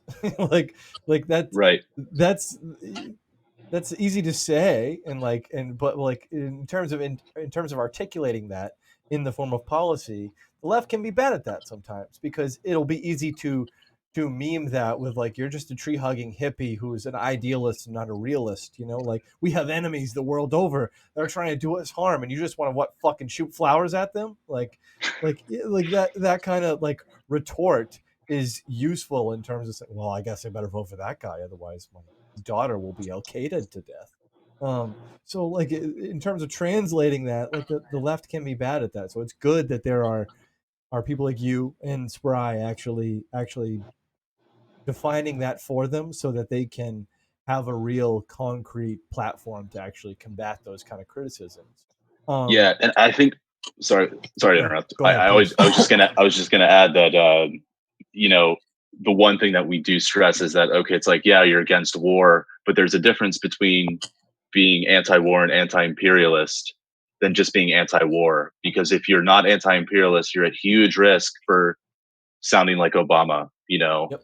campaigning anti-war, then winning the Nobel Peace Prize for some reason and saying he's against dumb wars. And then the next thing we know, he's, declaring that the US is going to be complicit in Saudi-led atrocities in Yemen, and did so via press release. Yep. And intervened in Syria because Ben Rhodes, they felt, in the words of Ben Rhodes, they felt compelled to do something. Mm-hmm. Like, what this is how you choose to express yourself. Jeez, you need fucking help. Yeah, so exactly. Like some weird pathology, like personal pathology being played out on the global stage. Yeah. Well, yeah, and that's the thing that's like Henry Kissinger, at the beginning of Obama's tenure, was whispering in Obama's ear, "Just listen to the fucking war hawks." Hillary Clinton, like she was she not, the Secretary of State, and like that is a complete failure. And there's something that kind of stuck with me from one of my platoon sergeants back in the day, and he said that we are the kinetic wing of foreign policy. And it's kind of like, yeah, like as the infantry or whatever, we are the fist, right? If you can't talk it out, we're the fist. But that's not really how America goes about its business. You know, we are the I want fist, you to but it's Pokemon like, go to hey, war. look at these, look at all these people just doing their own thing, minding their own business. Oh, let me just come in here and start punching them to death, steal their because of bananas. Like literally, that's United what Fruit happened. Company. You know, like it's insane. You know, we have completely bastardized the idea of America into something that, for one, if someone says, "Oh, this is wrong," you get beat down as unpatriotic, un-American, and two, it's in these people's financial interests to feed into it, right? Obama took two, Iraq and Afghanistan, and then expanded it out to 7 different countries that we are engaged in: Syria, in the Niger, in the African country, like so many places that most people don't even really connect to. Mm-hmm. But that's the issue is so deeply ingrained into the system that the really only way to kind of make a nudge is to engage in people that aren't in the system yet, but are hopefully can get into the system. And we talked with Lauren Ashcraft that was in NY12, I think. Yeah. We also spoke with Isaiah James. Is his last name James? I can't remember. Yeah. James, Anthony Clark in Illinois is another one. Yeah, Air Force vet himself. And what's great to hear about a lot of these candidates is that they want to run again. They want to stay involved and taking a crack at it. Which looking at politics in general is like that's the thing. You look at Bernie Sanders is an easy example to point to. Like he got his ass kicked his first few elections, but part of it is just kind of getting your name out there and then taking another swing. So yeah, we can imagine, like, honestly, like looking forward to working with you in order to help bolster the foreign policy cred for upcoming candidates in future elections. Sorry, Yeah. I just noticed that someone clipped me in the chat for saying Pokemon go to war. I knew I shouldn't have opened my fucking mouth. God damn it. There's now a clip in forever in posterity of me saying, like, I want you to Pokemon go to war. Oh, shit. Steven, I know you're going to say something, but real quick, would you mind if I actually showed some of the infographics, showing some of the stuff that we were just talking about right now? Oh, hell yeah. Audience preview, man. Yes, I'm gonna pull it up just to visualize some of the stats, Oh, yeah. the shit we were talking about. And my Twitch studio is fucked up right now. So can everyone in the chat see this infographic? Yes. They can. Okay, good. So let's start off by just doing this one real quick. It's about how many Dems in the House actually accepted more than $30K from the defense industry in 2020. And it's a total of 55 House Dems, more than $30K, which is a significant amount of money for a House Democrat. Like, obviously, there's a lot of people in the House, so they get less money than the folks in the Senate. But 55 of them got more than $30K, and of those 55, 48 of them, so just 7 of them voted for cutting the Pentagon budget by 10%. So just that amount of money, $30K from the defense industry, can basically buy you a vote to not cut defense spending. Can you scroll down on that a little bit? I see my boy Steny. Oh, yes. Boy, Steny Hoyer. Steny Hoyer is a big piece of shit. What's yeah. That's my boy, dog. Oh, Scott Peters. Yeah. That's my town right there. Fuck yeah. So fuck that guy. He's such a piece of shit. Steny Hoyer is a very public figure, obviously, or more like he goes on the shows a lot. But in terms of most people on the stream, and I hadn't even heard of I didn't know who the chairman of this fucking committee was until I started helping Steven with this research. That Adam Smith was the chairman of this committee. And look how much the chairman is winning in this race of taking contributions from the defense. What's really weird about this is I see Indiana and I'm like, okay, the rest makes sense because it's huge, like defense industry in those areas. But like Indiana's so random Wait, for that. let's see. Yes. That bitch. Pete Bisklowski. Yeah. I've never heard a more Russian plant name in my life. Yeah, he's definitely doing bounties, you guys. That's what I heard. No, but I mean, this should make clear to everyone. Like Adam Smith getting this much money, this much more money than everyone else, being the chairman, and like Steven said, making the decisions that he does. It's like literally like being like, Mr. Fox, here we're gonna put you in charge of the hen house. You know, like let's let's here and you know, like take your pick of the hen house while you're in there. We're just gonna throw fucking live chickens at you to devour all day long in order for you to allow us access to the rest of the chicken. Like it's it is insane that this is legal. Like it just and that no one talks about this in the terms that they should about. Can we address something real fast? I know the term, like, I'm gonna address the comment Boeing money, right? Like, do employees from Boeing donate? Because that's fine. Like, that's a whole different story. Frontline employees versus like execs giving like 10,000 to pop. Because that, I feel like that's a big difference, and I think we need to make that a clear like funding line. There is a difference on that. I think something that also needs to be addressed is where do your votes go? And I'll say this: like Bernie isn't pure, right? You know, like he is a dude that is, you know, full of missteps throughout his career. He's just the best one, right, that we have, or at least like one of the best that we can point to.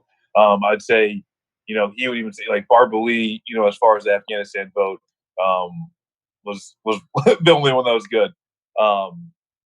But some of the votes, that's where there's an even bigger issue, because that's where having the military industrial complex, understanding what that means of a apparatus of manufacturing across the country, and like from the boots, from the body armor, the boats, the guidance systems, the missiles, the planes, all of that shit. It all gets made, you know, in separate areas, and some of this not in our country. So those are some of these things when people are voting, you know, on the NDAA and to increase spending. Some of it is seeing, hey, there is this polymer, you know, manufacturer that's in my backyard that also, you know, supplies the DoD with something that goes into, you know, the bullshit BCG glasses that they make for boots and boot camp. So it's such an ingrained thing, but you know, I think like I can't, you know, Davwim, you know, like, to his point that there's almost no one who can be perfect on this. There's almost no rep that can be absolved from supporting the military-industrial complex, because it's just so deep. But I would say that like, let's give Steven the opportunity here. Like you're able to distinguish in this research like between the money that is given by the corporation itself and by the money that's given by the individual like working class of said corporation, right? I mean that's they'd be categorized differently. So like there's a limit on individual donations, but not on like corporate donations have a higher threshold. So I wasn't looking at Boeing employees. I was looking at just Boeing, you know, itself, Boeing Aerospace, like giving to these, you know, basically candidates who are buying them. And it's strange, you know, I mean, like you look at the top 50 government federal contractors, and you know the top 10, sometimes 15 are all defense contractors. Most of them pay their CEOs over 100 times the median salary of the average employee, and that's much different than, at least I would hope, than the armed forces. So I don't know what it is in the military or how the pay structure is graded based on like highest levels to lowest. But I know that, you know, the U.S. president's salary is 5 times the average federal employees. and that's sort of the range. There's obviously exceptions, and the legal privileges, corruption, whatever, but it's sort of stratified in that way. But once those public funds exit the purse and go to the private industry, then that's when the inequality dimension to this really starts to kick in. Yeah, and like you said, it's the ceiling is higher, ironically. Like the corporation can donate more than the individual. The PAC, right? So I used to work for a for-profit university. They had a PAC called Bridge PAC that would donate about 50-50. It would donate to Republican and Democrat. It turns out each one of those voted for for-profit universities every year. But they could donate so much money. But individually, like, you could donate, but you are limited, right? So Bernie Sanders, like, of course, if you're donating to get rid of your industry. Like, I wanted that. I wanted the government to say this is not legal anymore, so they could fucking fire me and I can collect unemployment. I didn't want to quit. I didn't want to go homeless because that would be ridiculous. But I wanted, like, hey, maybe we elect someone who will vote against this shit. I won't have to work here anymore, and I'll have a plan outside of that. That was my idea. But like, you had the Bridge PAC giving money to people like Scott Peters on that list because that's Scott Peters' district. Like $40,000 every cycle. It's just ridiculous. Who continues to uphold the for-profit university, which we already know takes like advantage of veterans, especially all that shit. They're incentivized to do so, actually. Yeah, I posted an article. It's NBC. They did a whole special on it. 90/10 loophole, all that. Yeah, all that that's shit. we could talk about. Well, that'll be another show. We'll talk about for-profit university, but right now we're talking about foreign policy. Much more, well, equally important. Exactly. No, that's all great points. Let's dive in a little bit more to some of the data here in the research. So here, Stephen, you broke up the categories of contributions into some quartiles here, and then determined how likely they were to vote for defense cuts in this case. Right. And it goes to like what you guys are saying. It's like, even, when people say, oh, why don't you settle for Biden? It's like, I'm settling for Bernie, baby. Like, you're like, we're not even on the same page right now. And, I respect Senator Sanders a lot, but you can see that even people who are disconnected from the defense industry in this chart, I mean, they're still failing us. Like, yes. Yeah. A lot of the time, Even if you get less than $3,000, you're still very likely to vote against cuts to defense.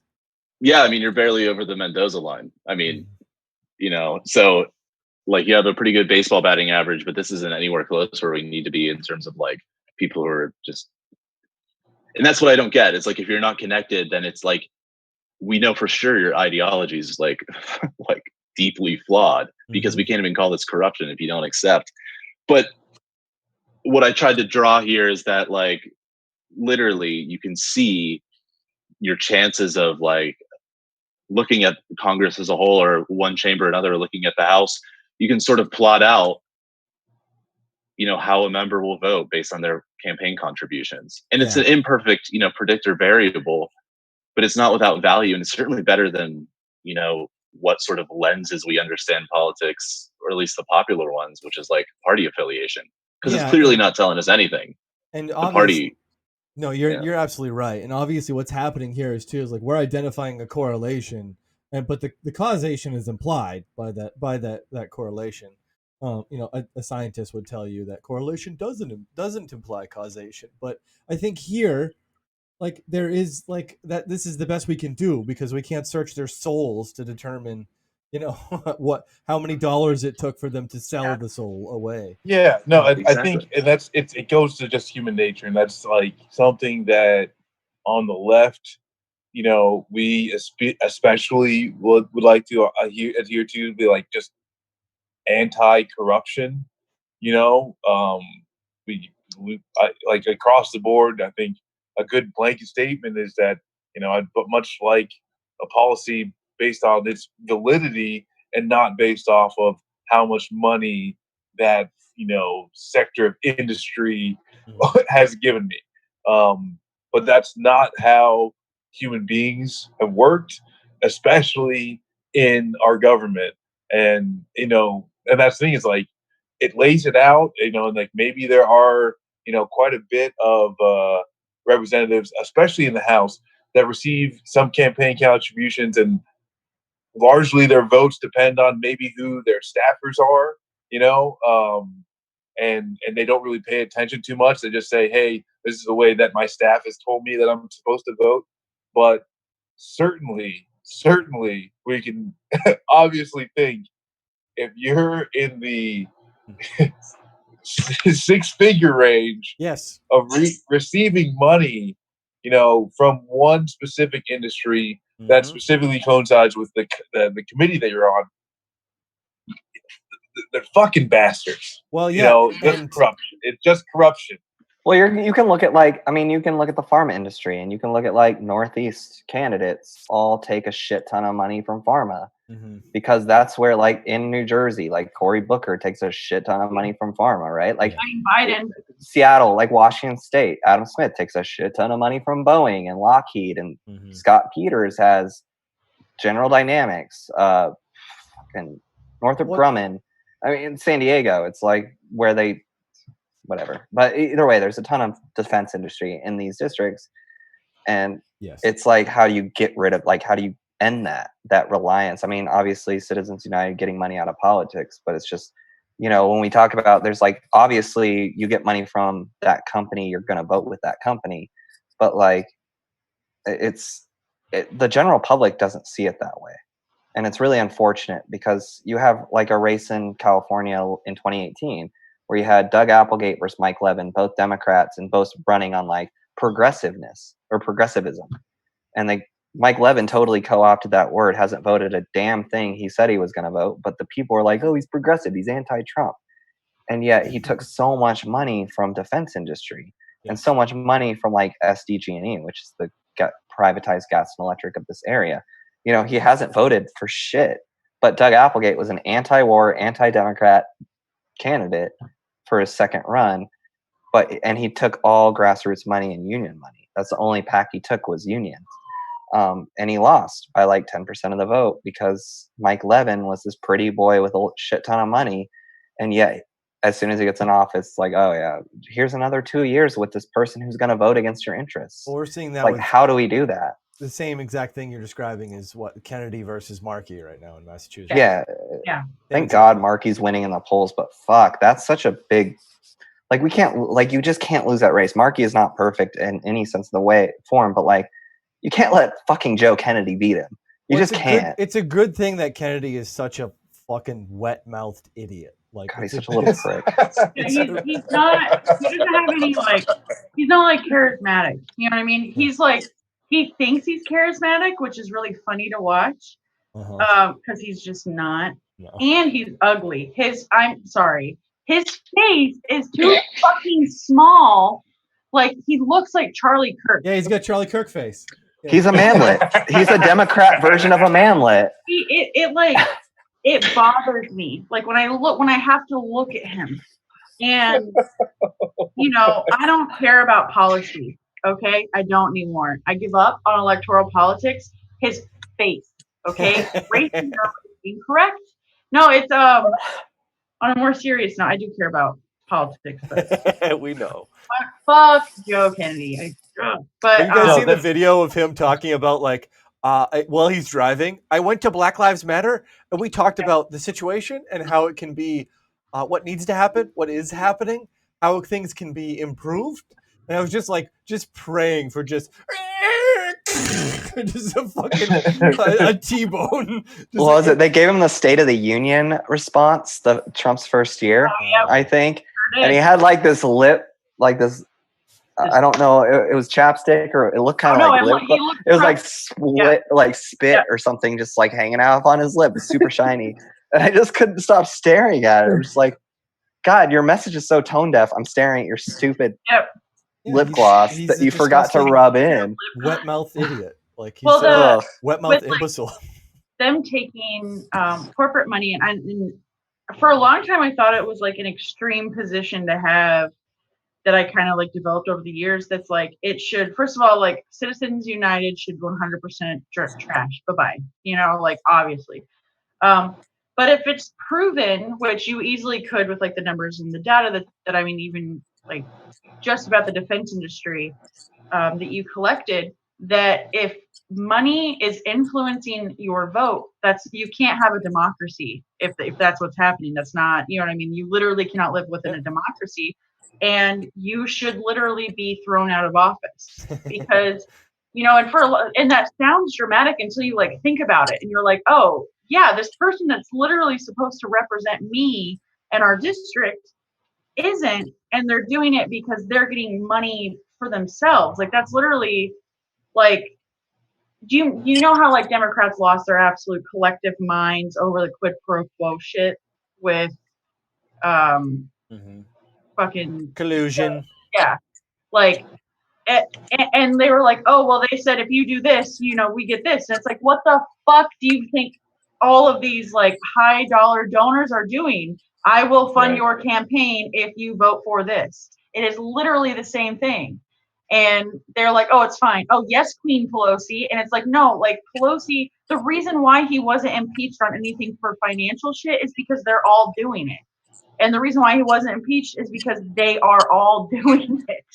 So I think we need to take down the ice cream freezer lobby because they're the ones upholding Pelosi right now. So frustrating, and it's so just exhausting to like see people on like Democrats or Republicans that somehow defend corporate PAC money, or they think that like you can't be in politics unless you take corporate money, and they're mad at people who don't take corporate money, like AOC Rashida Tlaib. You know, it's ridiculous. Well, look at Kelly Loeffler. She was like her insider trading right when like the coronavirus. I mean, you know about right? Yeah, like that's something that like that makes me absolutely insane, and just how insane the Democrats are, right? Is that if you can get Al Franken to go, but you can't get Loeffler to go, exactly, you are worthless as a party. Mm-hmm. If that is just one of the most insane things is that she didn't even win an election. No, she was appointed, and if you can't even get an appointee to be pushed out, you're worthless as an opposition party. You're absolutely worthless. Mm-hmm. I still can't believe they couldn't impeach Trump, and they were like, "Oh, it's because the Republicans or whatever." But like, even the charges they brought up were weak comparatively to what they could have got. I watched. They could have thrown a lot more. I literally watched every second of that stupid fucking trial. Okay, like every day I sat down and I watched it because I was trying to understand, and I was still like a social democrat at the time. And I just remember watching it, and I was like, "What the fuck is this? This is the dumbest thing I've ever watched in my entire life. Like, this makes no sense." That was like honestly what started in the direction of like, oh my god, the Democrats are legitimately just useless. Mm-hmm. Hate them. There is sort of like a special component to, I mean, corruption exists in all forms, but I think the defense contributions one strikes me as somehow more unseemly than the others. And maybe just because like it's one of those things where it's like the longer you look at it, the uglier it gets. But I think the main thing to keep in mind is that, you know, for however much Democrats went off the rails, or like maybe even correctly asserted that, you know, corruption is what Trump was engaged in, and corruption is private use of public funds. But that's basically what defense industry contributions are. It's these members of Congress authorize public funds that roughly, I mean, let's say Northrop Grumman in 2018, 80% of their revenue came from DoD contracts, which is public funds. So these members of Congress, like Adam Smith, who takes a ton from Northrop Grumman, authorizes public funds to a budget that is increasingly dominated by like one of 5 major contractors. And then most of those contractors, if not all of them, are then donating to fund his reelection campaign. Yeah. So I think that's like, we're not even, it's more than votes even. Yeah. It's like the system itself is just like, yeah. So when we publish this article, and which is basically just going to be us saying, as little stuff as possible and just let Mr. Dick Warlock's graphics do the talking, really. And then at the end, just listing every Democratic member of Congress, every Democratic member of the Senate, their votes, how much they took in. So yeah, I mean, this is like, in terms of like analysis going on. I mean, all of it should be in the infographic, and then, but basically, this is just a public service because, I mean, people ought to know this stuff, and not as many people have the time or energy to do this stuff like I do. Yeah. I mean, this one was not very like skillful. Just like It's just took doing that. harnessing the time, power yeah. of my cynicism and channeling it to productive uses. Yep. that is all we do as leftist What do you think veterans. we're doing on a Saturday night? Harnessing you're the power of you're describing left flank quite literally. It's just like, Oh yeah, okay. So this is the one thing. Okay, so I'm going to tell you one thing that I put together for Left Flank as a treat that's based on this research. My socialist white trash sister brought up earlier that defense increases don't go proportionally to the troops or commiserately with the troops, even though as much as the U.S. military or Congress says or tries to equate the experience of the troops and like the morality that, you know, the real or mythical troops embody is that of the institution. Yeah. But okay, so members of the House Armed Services Committee, because of their power, receive more donations. At the top is Adam Smith, but he's the chair of the whole committee. But then there's 6 subcommittees with names like Tactical Air and Land Forces. There's a Readiness one, Sea Power, that sort of thing. Yeah, so it's like alphabet soup, but basically they change names, but there's 6 permanent subcommittees within the larger committee. On average, okay, so House average defense industry contributions 26,000 about. The average among these chairs of these 6 committees plus Adam Smith is 100,000. And the only the person, okay, so 100,000 among like these 6 committee chairs, but the subcommittee chair for personnel only got 3,000.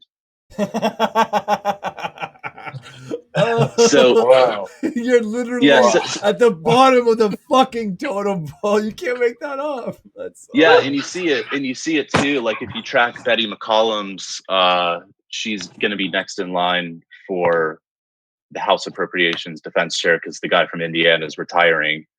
And you sort of track her defense industry contributions over time. Mm-hmm. She didn't really start raking it in big time, and she was always on appropriations, but she was on the military construction account, which is just about bases and Milcon VA, which isn't where the money's at. So she was taking in like 5,000 to 10,000 a year, and then like right when she got bumped on to the defense subcommittee for appropriations, she started taking on like 60,000 a year.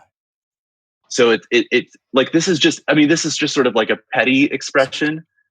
Like there's much more play to describe, you know, how like troops are denied political agency under the current arrangement, even though it's said to be purportedly like for them and about them. But this is just something that I came across. And the second thing was just to, because this infographic and like the research that we put in and some of the stuff that has exited my mouth this evening might engender cynicism amongst your viewers. I do not mean for that to happen. I really interpret like if they're saying that, like if they're justifying it just on the grounds of like a 3% pay raise for our troops or creating this like limited amount of jobs, they're grasping because they've realized the fact that there's no security outcome that's rooted in fact, empiricism, or this world that all of us live in, that there's no way they can justify it on any other end. So they are, as conservatives have through across time, the ruling class, I feel comfortable saying, just because this looks like a one-party system, is adopting these things that sound nice. But I think that means it's closer to the end. So I don't think anti-war opposition really is like suffered to an extent that, you know, it got put behind when Obama named the global war on terror as overseas contingency operations, which is like it turns it to like what it is, to like a name for like a backpacking trip that like I would take, like that I like named when I was trying to be funny but wasn't, you know. So like I think that whitewashing always exists. So but I think at the end of the day it means they're really grasping because they have nothing that they can really point to that's serious. So if that's something that could at least makes this like a little bit easier to swallow, or I don't know. I'm grasping here, guys. No, I get exactly what you're saying. I mean, I would say too, like for obviously our viewers are not going to be the type who are going to also be like, how dare, like your cynicism, it translates to a lack of support for me as an individual troop or something. You're Like really that, hurting my nihilist feelings. yeah, like they're already pilled. Like everyone here is already fucking taking the pill right now. Like literal conscientious objectors in the chat right now talking about face veterans and stuff. So you're not gonna get that. But the reason that they are pilled is for the same reasons that you're talking about, Stephen, is that they understand that all the talk, all the valorization and romanticization of the troop and their experience and their dedication to the greater cause of nationalism and patriotism is a whole lot of talk that doesn't actually, if you look at the numbers, doesn't actually translate to any real form of support. Because, like you said, the chairman of the subcommittee responsible for personnel gets literally the least amount of money out of any of the defense subcommittees contributed by the defense industry. I mean, if you didn't need more evidence that you are meat in a fucking grinder than that, then I don't know. I don't know what to tell you. Like, and they cannot help but reveal that as well, is because in the capitalist hellscape that we live in, these are investments, and poor investments are us, the fucking meat puppets that push the buttons and pull the triggers for the multi-million-dollar weapons. It can be any other meat puppet shoved into that role at any point, and the defense industry and the bureaucracy they prop up bears that out in every single way when you look at this data. And I would say too, the thing I'm most proud of here for my infographics too, shameless plug here, is my Democrat donkey with a price tag that I love that. I love that, dude. That just made me so happy. Say you were proud of. Like I knew. I pulled it up earlier. I was like, I gotta show the Democrat donkey with the price tag. That was a last minute addition too. I didn't even think of that until I was like, oh wait a minute, there's something missing here. Like the muses struck me. The GWAT muses, the overseas contingency operations gods, they smiled upon me. I was the chosen one for just a minute. That's what I came up with. I like how it looks like the price tag is weighing its head down. Oh yeah. You know what I mean? Yeah, he's just like hanging his head in shame because of all the fucking money that he took. Yeah, he's a real piece of garbage. That real ass. A real ass.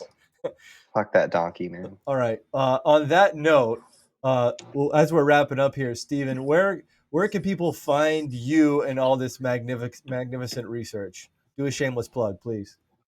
Okay. So the think tank is Security Reform on Twitter. Security_reform. My personal Twitter is Stephen, STEPHEN, Semler, SEMLER, just my first and last name, one word. And in those links, you'll see a link to, on my personal account, you'll see a link to my Substack, which is really kind of where SPRI ideas for the think tanks sort of start out in this mill. And that's what it was, the email listers that I was using to advise congressional candidates, and still do, even though most of them are now turned organizers.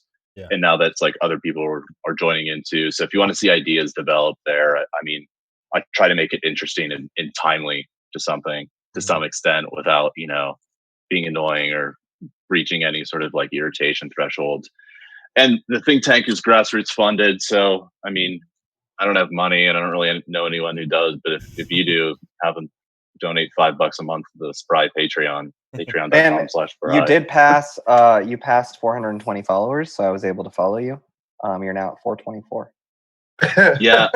Now that you mentioned, I'm having sort of separation anxiety. So I'll try to get to like 2 other people. I'll say something offensive. Just keep Twitter, dropping it back down. Don't get canceled, please. You just came to our show. Yeah. We don't want someone to get canceled If he's tomorrow. going to get canceled, it's going to be because of his association to us. Okay, Yeah. that's the only way it's allowed. Yeah. I'll tweet like on Veterans Day, I'll say Happy Veterinarians Day or something. Yeah. Just alienate the entire. We will retweet all that. If you don't, then you're canceled. Now you you made a have promise to us Literally, veterans, and if you don't keep it, there's a problem. all the veterinarians are braver than the troops. Yes, that's what you have to tweet. Actually, True. Speaking of veterinarians, so I just straight up handed cat shit out a window that I drove down the street, hand out the window, cat shit in the bag because I don't want it in my car. I just gotta call the veterinarian and say, hey, here's a cat shit you ordered. And yeah, they took it to diagnose whether my cat shit has worms in it. So That's braver than the literally troops. braver than the troops. This is what's happening on Literally stream, you guys. braver than the troops. Behind the scenes, this is what's happening. There's lots of cat shit, and Yeah, my dog's like dying. When I did the Alyssa Milano voice, she just like went crazy and she just like wanders around. I don't know if you've seen her like wander in the background. Like, so weird. Rosa Luxemburg. Yeah, I just changed her name. I adopted her as Bella, and I realized Bella was, in a literal sense, a very basic bitch name for dogs. And every like website I went to buy dog accessories, they were all like, example was Bella. And I was like, okay, I can't do this. I gotta change the name because it's like she was born 3 days before me, granted like 28 years later, but and so, I love the girl. So I changed her name to Rosa Luxemburg. And so I just, I wanted a leftist name. My friend already has Lou for Eugene Debs. So I was just like, I might as well go with Rosa Luxemburg. Love it. I think it works. The patron saint of left flank vets. Early. I mean, if you don't know who Rosa Luxemburg is, please do. Especially if you're one of those theory leftists. Just fucking look up a woman for once. A woman or a person of color or like someone from South America who is a leftist. Like, please just learn that. It's my only call at the end of the day. It's just like learn different theory. Yes. Read if there's anything that we want to teach you tonight, it's that you need to look at. So first of all, subscribe to Steven's Substack. Yes. Hell yeah. Donate to him on Patreon. Follow us on Twitch, and also maybe if you have some time, read some goddamn theory, right? and look at my beautiful infographics that I made. Well, don't just read Marx and Lenin, all right? Please, read someone different. Yes. Like Angela Davis, at the least. That's Bell Hooks, maybe. Great one. Great author.